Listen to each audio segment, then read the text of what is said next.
counted out early in the war, but still going strong. Against all the odds, Russia has not managed to ground Ukraine's Air Force. We spoke to fighter pilot Andriy, who was in an undisclosed location and hiding his identity for safety reasons. At first, Russian pilots dominated in quantity of fighters and newer equipment. Now they're starting to refuse to fly because we're shooting them down. We try to work with tactics. Andriy says he flies an Su-27 air superiority fighter. This is video provided by the Ukrainian military of the same model, an older plane, but one that's still effective. I shot down Russian planes. Unfortunately, I cannot say which and how many and how exactly I shot them down. Air-to-air missiles, ground-to-air missiles were repeatedly fired at me. There was a flight when we flew 3 against 24. It means our 3 fighters repelled the attack of their 24 aircraft. It's impossible for us to verify those claims, but during our interview we heard what seemed to be a Ukrainian jet taking off.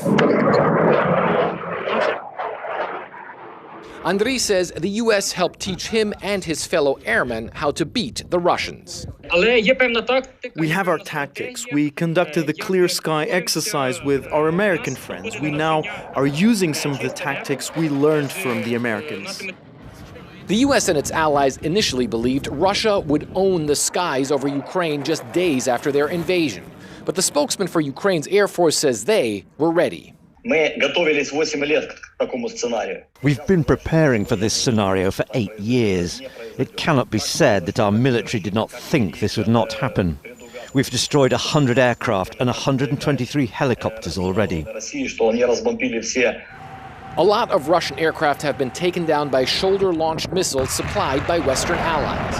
But the Ukrainians also still operate longer-range systems like the S-300. The Air Force spokesman says Ukraine wants Western missiles and U.S. jets. I'm talking about NATO integrated air defense systems, an F-15 Eagle or F-16 Fighting Falcon. They may be unused or decommissioned ones, but they could serve the Ukrainian military.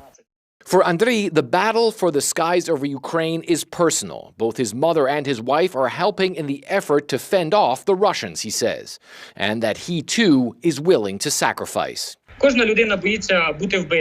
Everyone's afraid of being killed. It's one thing to die with honor, another thing is to die without honor.